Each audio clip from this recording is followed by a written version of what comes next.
This is a radio station of the SDC radio networks. The music of yesterday, today, and tomorrow. Thanks for listening. Donald Trump rants and raves at the press. I'm not ranting and raving. I'm just telling you, you're dishonest people. But, I'm not ranting and raving. I love this. I'm having a good time doing it. But tomorrow the headlines are going to be Donald Trump rants and raves. I'm not ranting and raving. This is a radio station of the SDC radio networks. The music of yesterday, today, and tomorrow. Thanks for listening. This is your host, Kenny Smith, or Kenneth-Howard-Smith. Anyway, yeah, we got a little breaking news. Mr. Mueller has indicted 13 Russian nationals. That's the breaking news. As of today, this is February the 16th, 2018. And here on the West Coast, it's 10:20. But the story just broke about 20 minutes ago. And as all of us news people just got it. And this is absolutely mind-blowing. Because for every one person that is under the Mueller's thumb, he produces 10 more people. This is called tightening the screws. Now, will the president believe that he has got Russians to be thankful for his election? Oh, this is all fake news. By the way, this is his news, people, okay? This is from his FBI department that he hates. All right? This is like going way undercover. But that's not the only news that the president's having today. This young lady, Karen McDougal, dropped another bomb on the president. Just getting compounded these days. Poor guy. But anyway, I'm going to play the story. It's from USA Today. They get credit on this. And along with the Mueller story and this story, this is absolutely mind-blowing. And you can't really not get into it. You really can't. But anyway, this is from USA Today on a young lady by the name of Karen McDougal.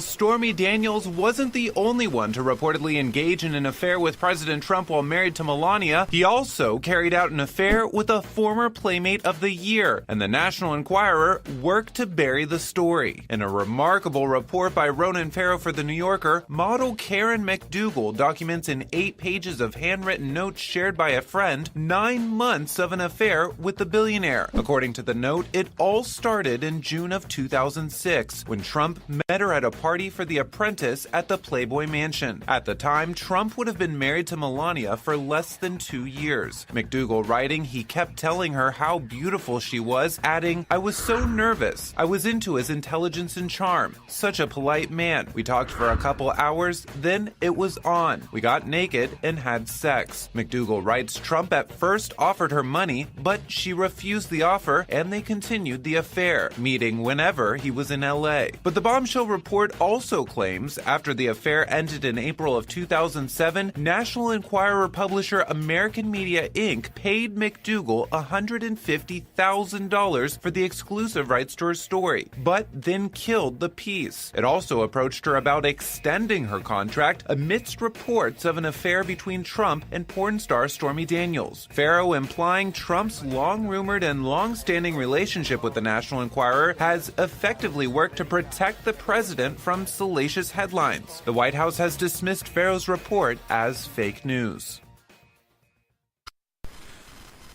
Fake news. And this is sdc-news-one. And I'm going to continue on with your... we're still reeling and rocking from the shooting in Florida. I mean, our kids. Anyway, picked up this story. This is from Carly Novell. And the headline reads as such. It goes, "My grandfather hid in a closet during the first U.S. mass shooting." And then she goes on to say, "I did the same thing at my Florida high school." So I'm gonna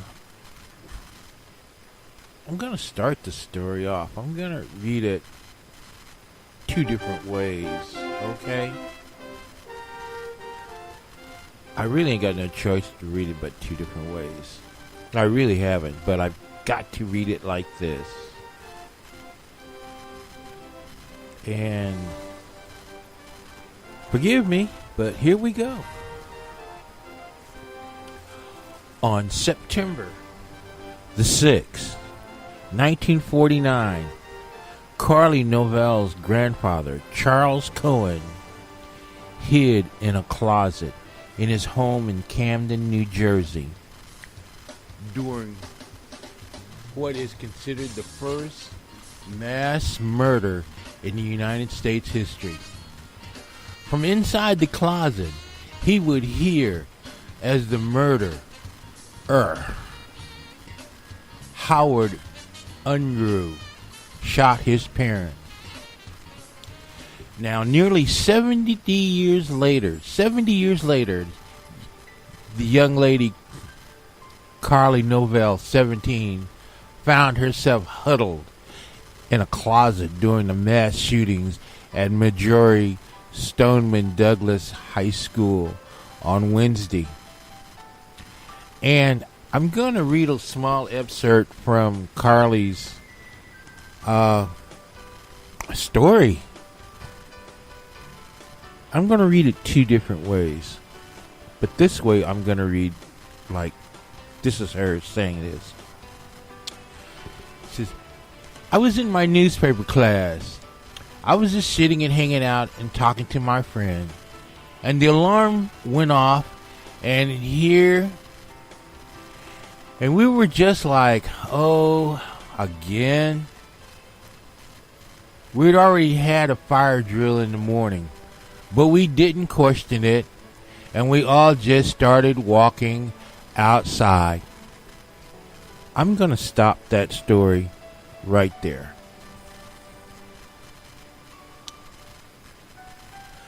Now I'm going to read the same story again, but I'm going to put in a fictional character. And I'm going to read this again, but from another point of view. My character is called Charlie B. And Charlie B says this. "Well, I'm in my classroom, in the newspaper classroom. I really don't want to be here, but I'm here. I'm hanging with my boys and girls, and the alarm bell goes off, for another fire drill. Oh, again? Dang. I don't want to be here. I don't want to really be the first out the door. I'm going to drag. So me and my boys and big girls, we're going to be the last ones out, really, because we don't want to be the first ones there. So I grab my backpacks, and we grab the backpacks, and we head towards the door." Now that's the end of my scenario with two kinds of people.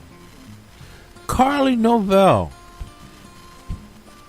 it was a fire drill. And she said, yes, again. Because kids are smart and they do what they're told the first time. The real smart ones, that is. Reluctantly, these young people who hit the door first are the ones who understand timing. They went to the door because they were going to be true leaders. They're going to show the rest of the kids that somebody has to lead the pack. And of course, when they got to that hallway and all that firepower broke loose, we lost the best and the brightest, the first chosen ones, because they follow the rules. They understand. They might not like it, but they do it because they're leaders.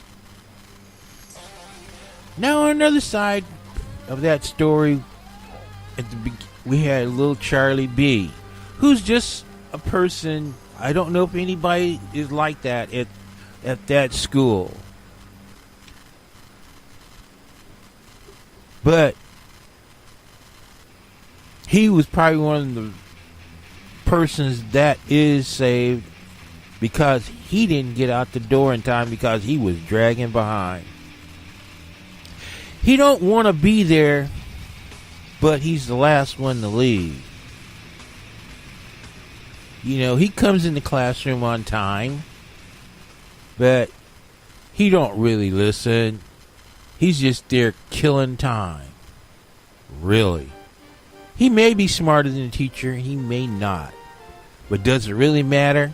Nah. It doesn't matter.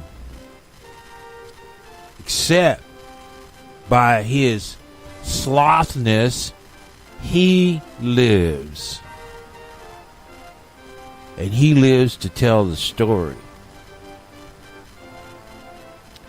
So anyway, back to Carly Novel's story. She goes, we had already had a fire drill in the morning, but we didn't question it, and we all just started walking outside, and people from the administration were yelling at us and saying, go back inside. It is a code red. We later heard that the shooter pulled the fire alarm to get us all crowded in one place so he could kill us. But I thought it was just a drill, so I didn't understand why people were so nervous and so serious. Well, we know today, don't we?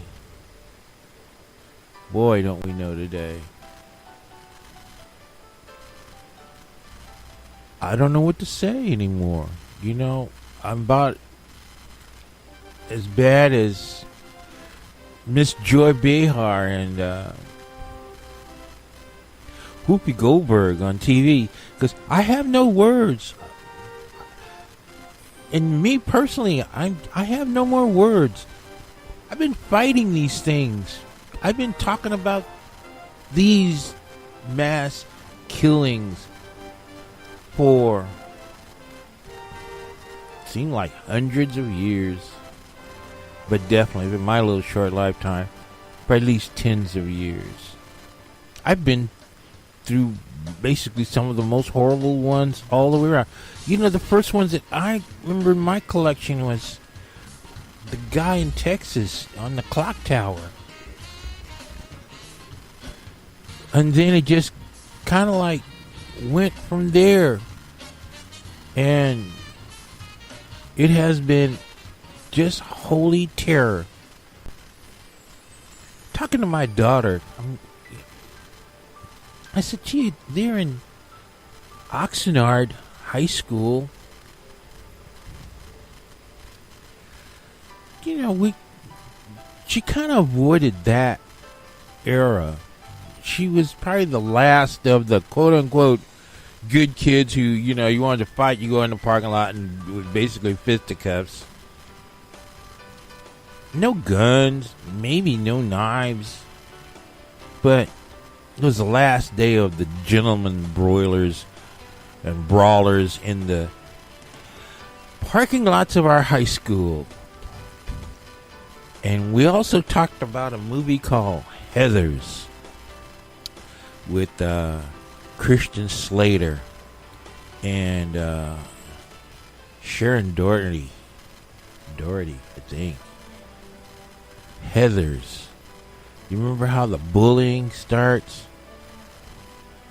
And Christian Slater pulls out this big old gun. And, you know, the glorification of guys bringing guns to school. Yeah, he was bullied around. But yeah, he really should have got in trouble.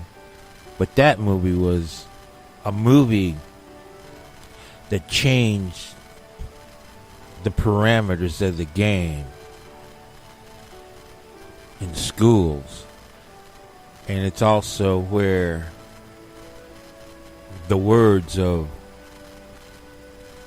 "you don't bring a knife to a gunfight, but you can bring a gun to a knife fight, or fist, or anything else." You know, I mean, we've actually collapsed the barrier of hurting one another. I mean, we're just out there. We're just out there. I just swear it. We're out there. This is a radio station of the SDC Radio Networks. The music of yesterday, today, and tomorrow. Thanks for listening. So anyway, what are the great stories that we have on the list today? Basically all the stories about the mass shootings. We're not going to get past that. None of us are. Not this time. I mean, did you see the picture of the mother who was just screaming at the president to do something? And this guy is so paranoid. Don't even mention the name guns. He's so scared of the NRA. I mean, terrified of these guys. And did you realize that the gun industry gave $51 billion to politicians all across the United States? $51 billion they gave to politicians. Maybe that's why politicians can't say nothing? Well, got one more story before we get out of here. The Senate rejects immigration bills with young immigrants, and they're in limbo again. Even after promise of Mitch McConnell, again he falls short, pulling out a sword, and chops our little young people up and put hot sauce on them and eat them one by one. I don't know what to do anymore. I mean, I no more words. As I said, it's still hard to talk about this. Anyway, Mr. Romney is running for the state senate in Utah. And good thing, bad thing. But obla-dee, obla-da, life goes on. You know, yes it does. So anyway, that's going to be my short story for today. I think I'm tired. Like I said, I usually try to do this for 15 minutes. I'm tired. You should be tired. And I thank each and every last one of you for hanging around, you know, and hanging out with me at Smith Bits Rant and Rave Radio. And I thank ya. Donald Trump rants and raves. You're dishonest people. But, I'm not ranting and raving. I love this. I'm having a good time doing it. But tomorrow the headlines are going to be Donald Trump rants and raves. I'm not ranting and raving. This is a radio station of the SDC Radio Networks. The music of yesterday, today, and tomorrow. Thanks for listening.